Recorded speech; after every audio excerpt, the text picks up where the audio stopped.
We are due for a visit by two alien races, one which is horrifically brutal and sees us as soft-hearted weaklings, the other peaceful pacifists who see us as barbarians. You've been ordered to impress them, but when the ship lands, you realize you have no idea which race this is. The ship spiraled down from the sky in front of us. I stifled a yawn, which prompted an elbow from my assistant, Kathy. I shot her an annoyed look. "Stop it," she hissed. I continued my glare. "If the boss doesn't want me to be yawning, he should give me more than a 6-hour heads up," I retorted. It wasn't my fault. I had pulled an all-nighter for this. Of course I was tired. "We didn't have more than a 6-hour heads up, and you were the only available diplomatic staff in town. Everyone else already had their assignments, so shape up and do your world proud. Stop yawning." I suppressed a groan. It was true enough. The Tekel and the Panar were sister races. They had emerged from the same planet, shared the same history, possessed the same basic genetic structure. One would think that made them alike. It did not. The Tekel were a militaristic, honor-based society. They were ruthless when it came to anything perceived as a slight to their honor, and were more liable to decapitate someone for an insult than we really liked to think about. If we insulted them, as diplomats speaking on behalf of Earth, the entire human race, then we were doomed. The Panar, contrastingly, were hideously, insufferably pacifistic.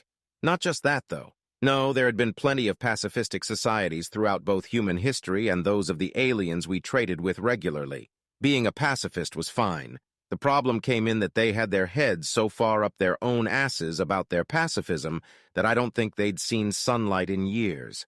They took any sort of challenge as a threat. They used it as an opportunity to puff themselves up more about how superior they were, and thus how inferior the lesser races were. To top it off, the Panar controlled most of the trade routes in our corner of space. For the most part, they were amiably willing to leave barbarians such as us be as long as we turned a profit. If we insulted them, though, well, we could forget about that, and we could forget about trading with half the civilized galaxy, which brings us at long last to today. I'd received the notice last night. The Tekel and Panar had decided to treat with each other, as part of the conclave that oversaw interspecies politics for this corner of the galaxy. That was good.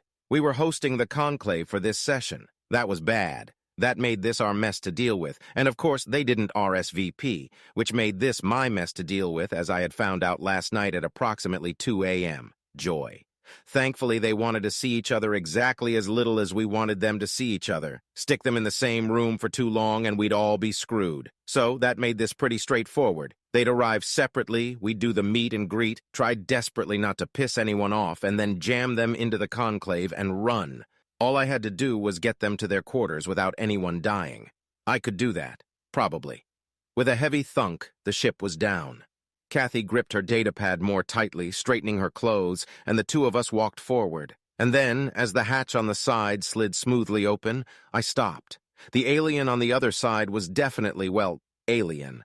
It was lithe and feathered, and had talons where we'd expect fingers on a human.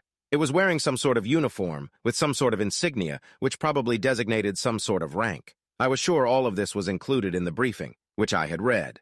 I did. Only, it was early, all right? They pulled me out of bed with a panicked phone call. They'd been in a bit of a hurry to explain the whole situation, and now they'd thrown around the names so much. Tekel, Panar, Panar, Tekel. They'd been in so much of a rush. I'd still been half asleep. The briefing files I'd sent had been rather non-specific on my end, more detailing the situation as a whole, as it were, than giving me the little picture. I realized, with an icy jolt of adrenaline shooting down my spine, that I couldn't recall which delegation this was supposed to be. Kathy was elbowing me. I glanced down. There was confusion plain in her eyes. She jerked her chin towards the other delegation. My mind spun wildly. This was not good. And I couldn't risk asking Kathy either. If these were the violent Tekel, they'd see my relying on an assistant to do my job for me as weakness on my part. Weakness was unacceptable, and for humanity to supply them with a second-rate diplomat would be insulting. Likewise, if these were the Panar, my falling back on my assistant to do my job for me would be seen as abuse of my subordinates, and coming unprepared to my job would be seen as, again, an insult. I was so very screwed. Kathy smiled blankly at me. She knew she couldn't say anything, but she knew something was horribly, horribly wrong. Her eyes were growing steadily more horrified by the second as she processed the fear in my own eyes. I was in it now. This was their own fault, really. I was just a second-rate HR type, attached to the human embassy because of my connections. I had an uncle. That's it. I'd managed to coast along under the radar for years. Was this some sort of divine punishment, then? A backlog of karma suddenly coming due? But if I didn't do something now, humanity as a whole would pay the price. I may just be a lazy hanger-on, but I didn't want that on my conscience. So despite myself, I could feel my feet moving under me. I stopped, in front of the delegation filing off the ship, and bowed deeply. Bowing is never the wrong answer, and I was pretty sure I could remember a bowing culture described in the file for these assholes. I could feel Kathy doing the same beside me, and then I rose, holding my hand out in the well-advertised human tradition of a handshake. "Welcome to Earth," I began, my face fixed in a welcoming but reserved smile. My mind was on high alert now. If I wasn't sure which group this was, then I'd have to be both. Strong but reserved. Kind but not weak. I'd have to be the best of both worlds. I wished I had more than a few minutes' sleep and 2 cups of black coffee under me, if perfect was my goal. "My name is Jake. I'm a diplomatic attaché for Humanity's Embassy here at the Conclave, and I'll be taking care of you during your stay here. If you'll follow me?" I turned to leave. I just had to get them to their rooms. And then it happened. I could feel a talon on my shoulder. I couldn't tell if it was supposed to be a rough grab or a soft touch. It was all just sharp. Couldn't they give me some sort of clue? Just a moment. I heard the silken voice behind me begin. My heart sank. Of course. They were diplomats, too, polished and practiced. "I have a few questions before we begin." I turned back, a smile plastered across my face. "Of course. I'm here to answer whatever questions you have." "I'm here to answer any questions you may have." My words rang hollow, even in my own ears. I froze, still wearing that stupid smile, as I stood looking at the mystery alien. It smiled back at me, the picture of perfect politeness. I resisted the urge to squint slightly, like the answer would jump out at me if I only looked hard enough. What did that smile mean? Was that the look of a reserved and polite Panar? Or was that a Tekel diplomat, hiding its brutality behind a pleasant face? I squashed the questions, for now. I couldn't risk my entire species over a stupid smile. I needed something more definitive to go on. "You are the one assigned to take us to our quarters, like you say?" it asked, tilting its head slightly. "That's what I just said, yes." I bit the words back before I had time to more than think them. I fell back on a simple nod instead. "That's correct, I'd be glad to take you straight there." I cursed myself inwardly. The words "I'm sure you're tired after your trip here" had been on the tip of my tongue. Damn all those TV shows and movies I'd been watching. Lingo like that implied that they were tired. If they were the Tekel, they could be insulted by that. I chose to count that as one bullet dodged, rather than nearly ending us with our first exchange. I moved to turn back towards the path, but something held me in place. I glanced down. That talon was still on my shoulder. The diplomat smiled blankly at me. "This conclave, it has a great many races attending, yes?" I resisted the urge to grit my teeth. Both of us were well aware that the conclave would have a variety of races attending. That was the whole point of it. There are a total of 32 races from this quadrant attending this year, yes. It will be a large event. That much I could remember from the notes I had been passed. I tentatively shifted on my feet to see if I'd answered the question. The talon stayed fixed to my shoulder. I sighed a little. This was all becoming a bit aggressive, wasn't it? Not letting me move? That was a Tekel way of handling things if ever I saw one. But even as I thought it, the other side of my mind roared up in protest. The Panar were insufferable in their own arrogance. They'd think nothing of holding an attendant in place until their questions got answered. Perhaps these two races really weren't so different, I thought sourly to myself. But I pulled myself back to reality in time to catch their response. Yes, of course, we read the introductory packet." The diplomat sighed, waving its claw in an apparently universal motion for "get on with it." "But with so many races attending, we begin to worry about our accommodations. We have unpleasant relationships with some of the other factions that are attending.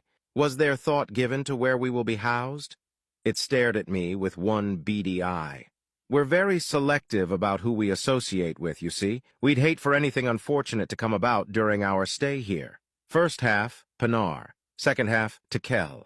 My mind was so caught up in trying to identify the speaker that I almost missed the fact that I was expected to respond.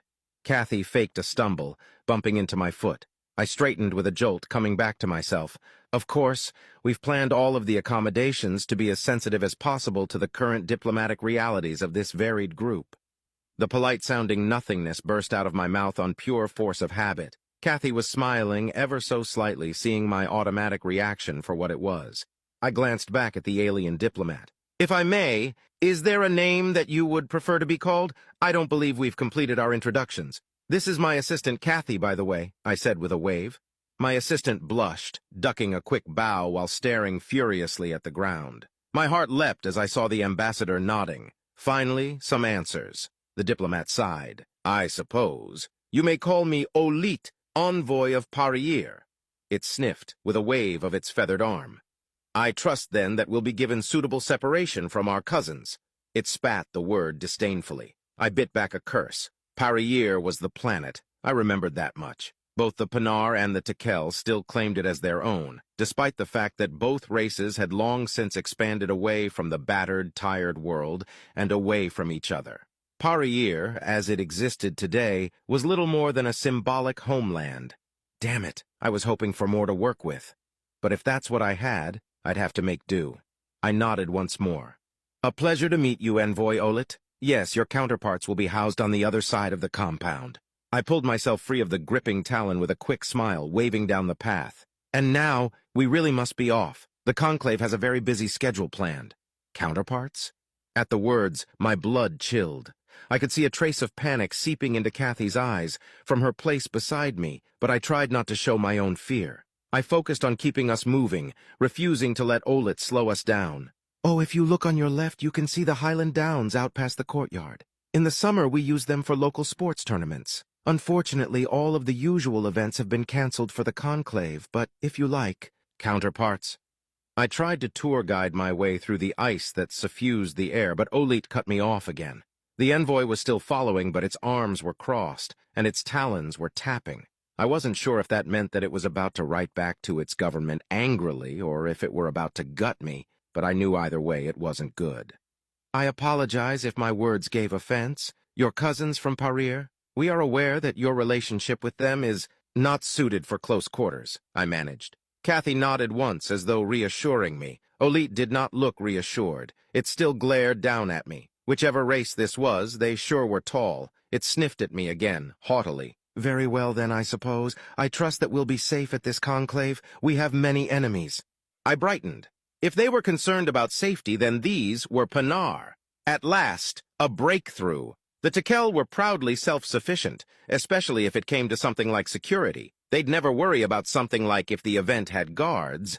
I relaxed ever so slightly and put a little more warmth into my smile. Of course, Envoy. The event has a special private security force attached to it to ensure the safety of all delegates, and all of your quarters are locked to you genetically. No one will have access to your room but you. I almost beamed, and then my smile collapsed, moments later, as Olit sneered down at me. We're not concerned with the petty guards at your little meeting, human, it hissed. Our own defensive systems will be established to protect our person. We have not come to your strange system unprepared. But what of your event? Have you considered explosives, political attacks, rival races, seeking to take out many enemy leaders all in one fell swoop? Can your meeting hall withstand an attack from an enemy vessel? It glared down at me, waiting for a response. I could only splutter. That is, every precaution has been taken, I'm sure. You're sure? The envoy seized it. It really wasn't going to give me a break, was it? You don't know, then? I took a deep breath, centering myself. I could see Kathy's hands quivering, and then I put on my best fake smile and plowed onwards. I was not involved with the plans for how the security at this facility was designed or laid out. I would be more than happy than to have a security liaison report to you with a full assessment, though, I hissed through gritted teeth. The ambassador smiled grimly, as though recognizing that it had managed to get under my skin. Please, we prefer to only receive our information from those who are properly informed. I let its snipe slide by, turning us down the main hallway to the living quarters, and then my steps faltered. There is a problem? Olit asked sharply, noticing I had slowed. No, of course not, I responded automatically. But my steps still dragged. Like I'd said, we'd tried to halfway pay attention to the way we'd laid out the complex for an event of this magnitude. We'd tried to accommodate the alliances and rivals of this quadrant. Housing enemies side by side would only create problems. And so we'd put the Tekel and Pinar far, far apart, on opposite ends of the housing wing, in fact. And now, with one of the two in tow, I realized that I had no idea which end of the complex I was supposed to be taking them to. My mind raced, lining up all of the little pieces and snippets I'd gathered from our walkover. Where was the line between violent arrogance and peaceful arrogance? Was Olit merely assertive, or was it actually aggressive? Was aggression inherently violent? Was I reading too much into this? Nothing changed the fact that, as confused as I still was, the path was forking ahead, and I was going to have to pick one away or another. Despite myself, I let my glance flick to Kathy. Help! But her eyes were as wide and panicked as mine. I stared at her for a long moment, betrayed, and then I made my choice. I led them down the path to the Tekel side. They were too aggressive, too assertive, too bold. Even for a diplomatic Tekel, it stood out. I held my breath as we walked down the narrow garden path towards the living wing, and then we turned the corner and froze. There, in front of us, we saw another group of feathered, taloned aliens walking towards our group's rooms. They saw each other, their eyes locked. Damn, guess these were Pinar.